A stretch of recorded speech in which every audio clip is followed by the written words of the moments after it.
Jumpa lagi di Review TV. Super Smart 4K. Itulah sebutan Samsung untuk TV yang satu ini. TV 50AU 8000 ini hadir untuk memperkuat jajaran Smart TV kelas menengah dari brand asal Korea Selatan ini. Walaupun masuk kelas menengah, TV ini tetap memiliki banyak hal menarik. Bodinya tipis ala TV kelas di atasnya, tampilannya modern, fiturnya banyak, juga menyerupai TV di kelas di atasnya. Dan harganya yang bisa dikatakan menarik untuk apa yang ditawarkannya. Menariknya lagi, bukan cuma menawarkan fitur untuk home entertainment saja, ada beberapa kemampuan yang juga disematkan Samsung sehingga TV ini memang layak menyandang sebutan Super Smart 4K tersebut. Apa saja fitur itu? Mari kita cek dalam video review kita kali ini. Ya, Samsung menawarkan TV Lini AU8000 ini sebagai salah satu Smart TV 4K termurah mereka saat video ini dibuat. TV ini dibuat untuk yang ingin mengupgrade TV mereka di tahun 2021 ini. Dari yang masih TV analog ke TV yang sudah siap untuk TV digital Indonesia.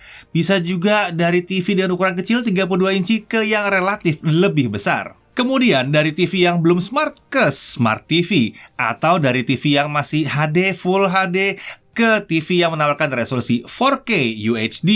Oke, mari kita mulai saja pembahasan mengenai si TV 50AU8000 ini.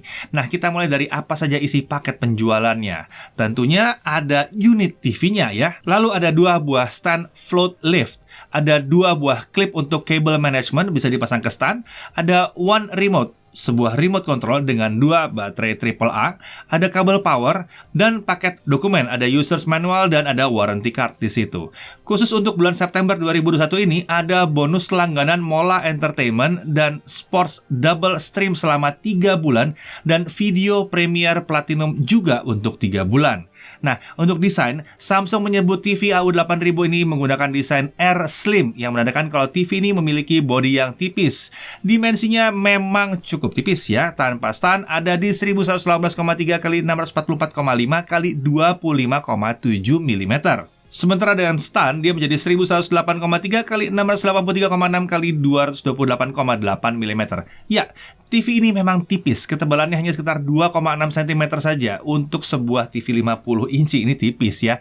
Bobot TV ini juga lucunya relatif ringan, hanya kisaran 12,2 kg saja saat dalam kondisi stand terpasang ini ya. Nah, TV ini hadir dengan warna dasar gelap mendekati hitam. Layarnya disebut mengusung desain boundless frame. Bezel kiri, atas, dan kanan layar cukup tipis dengan tebal di bawah 1 cm. Sementara untuk bezel sisi bawah layar memang terbilang tipis juga, hanya sedikit lebih tebal dari ketiga sisi lainnya. Sisi belakang terdapat tempat pemasangan stand untuk TV ini di area bawah, satu di kiri dan satu di kanan. Lalu ada bagian yang sedikit menjorok ke dalam di area TV ini merupakan tempat konektor AC input dari TV ini ya. Konektor I/O juga ditempatkan di sisi belakang, tepatnya di area kanan saat melihat TV ini dari depan. Ada konektor yang ditempatkan di permukaan sisi belakang menghadap ke belakang, dan ada yang ditempatkan di area yang menjorok ke dalam menghadap ke kanan. Ada alur di sisi belakang yang bisa digunakan untuk cable management. Kita bisa menyelipkan kabel ke alur ini untuk menata kabel agar lebih rapi. Namun tidak ada mekanisme apapun yang bisa mengunci kabel ke alur ini. Solusinya, setelah semua kabel masuk rapi ke dalam alur ini, kita bisa menempelkan selotip untuk mencegah kabel mudah lepas dari alur ini. Terdapat lubang untuk pemasangan TV ini ke dinding ya tentunya. TV ini mendukung VESA mount dengan ukuran 200 x 200 mm. Selain itu, mini wall mount dan slim fit wall mount dari Samsung juga didukung oleh TV ini. Slim fit wall mount memungkinkan pemasangan TV sangat rapat ke dinding yang membuat TV ini akan rapih nempel ke dinding. Nah, untuk spesifikasinya, diagonal layarnya tentunya 50 inci, resolusi layarnya 4K UHD 3840 x 2160 pixel. Ini adalah panel display VA. Backlightnya adalah LED tanpa local dimming. Refresh rate-nya adalah 60 Hz. HDR-nya ada ya, mendukung HDR10, HDR10 Plus, dan HLG. Video prosesor atau picture engine-nya menggunakan Crystal Processor 4K. Mendukung hadirnya 4K upscaling di TV 50AU8000 ini. Dia juga dilengkapi dengan Dynamic Crystal Color yang memungkinkan tampilan warna yang lebih nyata dan akurat mendekati color space DCI P3. Warna putih yang ditampilkan pun disebut terlihat lebih jernih. Untuk audio ada 2 speaker dengan total output 20 watt. Dari fiturnya dia memiliki Q Symphony. Bila menggunakan soundbar, ini memungkinkan speaker TV dan soundbar sama-sama aktif untuk efek suara yang lebih baik. Dan tentunya dia juga memiliki Dolby Digital Plus. Untuk smart feature-nya, OS-nya menggunakan Tizen ya. Ini khas jajaran Smart TV dari Samsung. Dan dia juga sudah mendukung Bixby Voice Assistant, mendukung fungsi cast atau sharing, mobile to TV mirroring, tap view, TV sound to mobile, dan sound mirroring. Tersedia remote access dan Office 365 untuk TV as personal computer atau TV sebagai PC. Tersedia Tune Station untuk visual theme audio system on TV. Konektivitasnya bisa Bluetooth 5.2 atau ada Wi-Fi 5 juga, dan tentunya ada Ethernet juga ya. Untuk TV bisa analog dan digital, mendukung TV digital dengan standar DVB-T2 yang digunakan secara resmi di Indonesia. Nah, untuk konektor input-output untuk TV ini semuanya ditempatkan di sisi belakang di area kanan. Ada yang langsung ditempatkan di permukaan sisi belakang menghadap ke belakang, yaitu satu HDMI disebut sebagai HDMI 3 dan satu digital audio output. Sementara konektor-konektor I/O lainnya ditempatkan di area yang sedikit menjorok ke dalam di dekat kedua konektor di atas. Di bagian ini terdapat konektor dari atas ke bawah ya, ada dua USB 2.0, ada satu Ethernet, ada dua HDMI yang disebut sebagai HDMI 1 dan HDMI 2. Nah, HDMI 2 ini mendukung ARC atau ARC dan eARC juga ya, untuk koneksi ke sound system seperti soundbar. Kemudian ada satu set composite in dan ada satu RF atau colokan buat antena ya. Nah, HDMI di TV ini disebut sesuai dengan standar HDMI 2.1 khususnya untuk yang eARC. Namun TV ini tidak bisa mengakomodasi 4K 120 yang didukung HDMI 2.1 karena ya memang layarnya 4K 60 Hz saja. Desain area tempat konektor I/O ini membuat saat TV ditempelkan ke dinding, area ini jadi agak sulit diakses memang ya. Bahkan tergantung dari jenis mounting ke dinding yang dipakai, bisa jadi ada dua konektor yang tidak bisa dipakai nanti jadinya. Untuk slim fit mount, ini salah satu mounting yang didukung TV ini dapat di-adjust maju mundur. Hal ini membuat kedua konektor masih bisa digunakan dengan akses konektor-konektor I/O lainnya pun masih bisa dilakukan. Nah, kalau kalian menggunakan meja, tentunya semua konektor TV ini bisa dikatakan mudah untuk dijangkau. Nah, sebelum mulai menggunakan TV Super Smart 4K ini, kita harus melakukan setup awal. Setup awalnya bisa dilakukan langsung dari TV atau menggunakan app dari smartphone. Ya, fitur ini memang fitur yang diturunkan dari TV-TV kelas atasnya Samsung. Sebenarnya baik langsung dari TV maupun melalui smartphone, apa yang dilakukan terbilang mirip. Kita bisa mengatur koneksi TV ke internet lewat Wi-Fi atau kabel Ethernet, kemudian login ke akun Samsung. Sedikit perbedaan ada di saat menggunakan smartphone. Navigasi dan input teks akan terasa sedikit lebih nyaman tentunya. Selain itu, perbedaan lainnya adalah tidak adanya opsi konfigurasi siaran TV saat setup awal dari smartphone. Konfigurasi siaran TV bisa dilakukan setelah setup awal dari menu settings. Di user interface ini terdapat shortcut ke aplikasi-aplikasi streaming yang secara standar sudah tersedia di TV ini. Ada juga opsi untuk memilih input TV, mengakses menu setting, mengaktifkan ambient mode, serta membuka app marketplace dari OS ini. Aplikasi yang secara standar tersedia di TV ini adalah Netflix, YouTube, HBO Go, Prime Video, Apple TV, serta aplikasi lokal seperti Video dan Mola. Cukup lengkap ya. Kami juga mencoba mengintip app marketplace dari OS Tizen di TV ini. Aplikasi lain yang mungkin banyak dicari seperti Spotify, Bean Connect ternyata tersedia. Sayangnya memang Disney Plus Hotstar masih belum hadir di sini. Tapi setelah kami coba, ada cara untuk menikmati streaming dari aplikasi yang belakangan makin populer ini. Akan kami bahas di bagian lain ya dari video ini ya nanti ya. Nah, selain konten-konten dari berbagai aplikasi berbasis streaming yang tersedia, kita tentu saja bisa menggunakan TV ini untuk output dari berbagai perangkat melalui HDMI, Composite Video In juga bisa ya. Kita bisa menampilkan konten dari perangkat lain seperti dari STB, Blu-ray player, PC, game konsol, dan lain sebagainya. Koneksi ke sistem audio tambahan juga bisa melalui ARC atau eARC yang tersedia di HDMI 2 atau dari digital audio output. Atau bila dibutuhkan bisa juga pakai Bluetooth sih. Nah, casting dari aplikasi smartphone ke TV juga bisa dilakukan selama aplikasi yang kita gunakan tersedia di TV 50AU8000 ini. Jadi kita bisa melakukan casting YouTube, Netflix, dan beberapa aplikasi streaming konten lain ke TV ini. Sementara untuk screen mirroring tentu saja bisa dilakukan dengan didukung oleh fitur Tap View bila kita menggunakan smartphone Samsung. Sound mirroring atau mengirim suara ke TV ya, mengirim suaranya saja ke TV itu juga tersedia. Ada juga TV Sound to Mobile. Jadi apa yang tengah diputar di TV suaranya bisa dikirimkan ke smartphone yang digunakan. Sayangnya fitur ini memang baru tersedia untuk suara saja. Untuk tampilan konten TV TV ke smartphone baru didukung di Smart TV kelas atasnya memang. Nah, untuk konten multimedia dari USB drive juga bisa ditampilkan oleh TV ini, bisa berupa gambar, foto, video, maupun audio dengan format dan kodek yang umum digunakan. Nah, untuk TV digital dengan DVB-T2 didukung oleh TV Samsung ini. Jadi kita bisa menonton siaran TV digital dari channel-channel TV Indonesia di sini ya. Terlihat ya, bisa dapat channel TV yang banyak nih, channel TV Indonesia semua nih. Beralih ke remote, TV yang satu ini disertai dengan remote yang memiliki desain serupa dengan yang digunakan di TV kelas atas mereka. Remote ini terbilang sederhana dan ringkas. Tombol-tombolnya esensial saja yang ditempatkan oleh Samsung ini ya. Nah, saat digunakan, desain sederhana ini tentu saja memudahkan karena memang hanya tombol-tombol yang sering kita pakai saja yang tersedia di sini. Remote ini terhubung ke TV melalui Bluetooth dan juga bisa digunakan untuk input voice command untuk Bixby. Jakarta weather.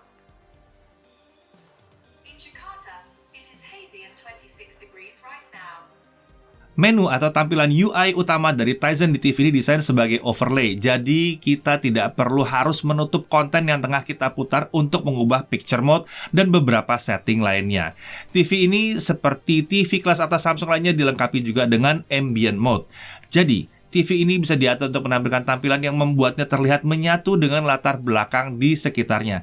Atau bisa juga tampilannya diatur untuk menampilkan beberapa hal sesuai dengan preset yang tersedia. Bisa gambar, foto, dan beberapa tampilan yang lain. Nah, TV ini disebut Samsung juga merupakan TV yang cocok untuk home entertainment dan home office. Home entertainment bisa terlihat kan ya, memang secara standar sudah banyak aplikasi yang terbilang populer yang hadir sebagai bawaan dari TV seperti kita udah bahas tadi. Dan ingat, TV ini menawarkan resolusi 4K, jadi ya konten yang kita nikmati bisa di resolusi tinggi. Nah, soal Disney Plus Hotstar, walaupun memang tidak tersedia aplikasinya, browser internet di TV ini ternyata sudah mendukung pemutaran konten dari aplikasi tersebut. Jadi, ya buka aja si websitenya Disney Plus Hotstar ini dan streaming dari sana aja. Ini nggak banyak TV lain yang bisa. Ini biasanya kalau TV-nya nggak bisa nginstal aplikasinya, ya nggak bisa juga akses dari browser. Di Samsung ini ternyata bisa diakali dengan browser ya. Nah, browser di TV ini juga menawarkan fitur shortcut untuk website yang sering dibuka.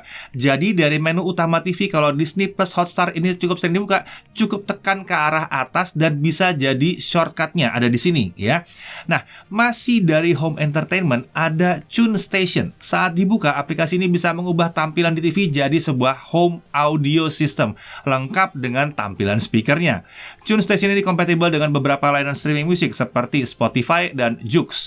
Jadi saat menikmati musik dari layanan tersebut, tampilan di layar TV akan terasa lebih mendukung suasana. Ini disebut sebagai Visual Theme Home Audio System. Nah, kalau untuk home office, TV dengan layar besar dan resolusi tinggi yang satu ini terasa nyaman saat digunakan untuk bekerja, terutama saat multitasking dengan beberapa window aplikasi sekaligus. Nah, aspek home office ini bukan berarti kita cuma menghubungkan PC atau laptop kerja kita melalui HDMI ke TV ini. Kenapa? Karena AU8000 ini menawarkan lebih dari itu. Ya, TV ini memiliki Microsoft 365 di dalamnya. Jadi, kita cukup login ke layanan tersebut dan kita bisa membuat atau mengedit file Word, Excel, dan PowerPoint langsung dari TV. Kita tentu saja bisa menghubungkan keyboard dan mouse lewat Bluetooth atau USB untuk alat input agar bekerja dengan Microsoft 365 tadi jadi lebih nyaman lagi. TV ini juga menawarkan remote access untuk PC atau laptop yang mendukungnya. Misalnya, kita bisa mengakses laptop yang ada di kantor seakan-akan kita tengah bekerja langsung dengan laptop tersebut dari TV ini. Tidak ketinggalan, TV ini juga mendukung Samsung DeX atau Desktop Experience. Bahkan wireless DeX itu juga bisa. Jadi pengguna smartphone Samsung yang mendukung DeX, AU8000 ini bisa dipakai untuk bekerja ala pakai desktop dari smartphone. Nah, kami mencoba TV ini untuk memutar konten dari Netflix dan YouTube. Menariknya, saat coba memutar salah satu konten dari Netflix dan mencoba berbagai preset picture mode yang tersedia, kami mendapati ada Filmmaker Mode. Filmmaker Mode ini membuat konten yang akan ditampilkan itu jadi tampil sebagaimana mestinya sesuai dengan yang dikehendaki oleh kreatornya, pembuat filmnya ya. Saat aktif, mode ini akan menonaktifkan sebagian post-processing dari TV. Jadi warna, kontras, saturasi, serta frame rate tidak akan diubah oleh post-processing si TV ini secara berlebihan. Selain Filmmaker Mode, ada preset Dynamic, Standard, Natural, dan Movie. Mode-mode ini bisa dipilih untuk menyesuaikan tampilan dengan preferensi penggunanya. Nah, kembali ke Netflix, saat mutar film dengan HDR, yang tampil adalah HDR biasa ya, bukan Dolby Vision. TV ini memang belum support Dolby Vision. HDR di TV ini terasa mencukupi sih di kelasnya ya. Highlightnya terasa sedikit dikurangi, tapi tampilan bisa dikatakan tetap mencukupi, tetap keren lah. Ini wajar karena panel yang digunakan memang belum menawarkan brightness yang super tinggi. TV ini di beberapa picture mode terlihat mencoba meningkatkan frame rate untuk menghasilkan tampilan yang lebih smooth di beberapa scene. Bila pengguna tidak menyukai tampilan seperti ini, bisa dinonaktifkan dengan mudah di TV ini. Fitur upscaler di TV ini juga terbilang sangat memadai. Konten dengan resolusi rendah tidak terlihat pixelated atau pecah-pecah saat diputar di TV ini ya. Selain itu, ukurannya yang memang cukup besar tapi tidak terlalu besar juga membantu menghasilkan tampilan yang relatif tajam. Beralih ke audio, saat kami coba speaker dari TV ini, kualitas suaranya secara keseluruhan memang mencukupi, walaupun memang kami berharap kedalaman dan separasi suaranya bisa lebih baik lagi sebetulnya. Tapi ya, menurut harganya sih udah cukup oke lah ya. Volume suara masih terbilang memadai untuk pengguna sehari-hari. Bila memang dirasakan dibutuhkan, kita tentu saja bisa meningkatkan kualitas audio dari TV ini dengan menambahkan soundbar. Ingat ya, tadi ada HDMI yang sudah support ARC atau eARC untuk memudahkan hal tersebut. Nah, untuk gaming, ya, kami mencoba memainkan beberapa game di TV ini. Di game kompetitif seperti game e-sports, memang rasanya refresh rate 60Hz ini belum begitu pas ya. Sementara untuk game non-kompetitif, TV ini masih termasuk sangat memadai dengan input lag yang relatif tidak terasa. Dan TV ini juga sudah mendukung ALLM atau Auto Low Latency Mode untuk input HDMI-nya. Secara umum, tampilan TV ini memang relatif lebih baik bila dibandingkan dengan tampilan panel VA yang umum ya. Black levelnya itu cukup dalam, walaupun belum bisa menghasilkan tampilan hitam yang terlihat pekat sekali, tapi gradasinya itu masih sangat nyata di sini. Warna yang ditampilkan cenderung terasa cukup baik, warna cerah tidak terkesan washed out, walaupun brightness-nya tidak tinggi. Sayangnya viewing angle memang belum terlalu lebar, jadi saat melihat TV ini dari posisi miring dari samping, terjadi sedikit pergeseran warna, membuat kualitas tampilan TV sedikit turun dari seharusnya atau sedikit berubah dari seharusnya. Jadi yang optimal memang kita menonton tegak lurus dari depan TV. Nah, untuk konsumsi daya dalam HDR dynamic atau standar rata-rata di kisaran 100 sampai 105 watt. Non-HDR dynamic rata-rata 103 sampai 105 watt. Untuk non-HDR standar rata-rata 78 sampai 80 watt. Dan untuk filmmaker mode rata-rata di kisaran 98 sampai 100 watt. Dan untuk standby di ambient mode ya, jadi masih ada tampilannya, itu di 38 sampai 42 watt. Nah, TV Samsung 50AU 8000 ini dipasarkan dengan harga 8.999.000 ya. Tapi ingat, biasanya ini produk Samsung ini bisa diperoleh dengan harga sedikit di bawah harga resminya ya. Pinter-pinter nyari diskon aja.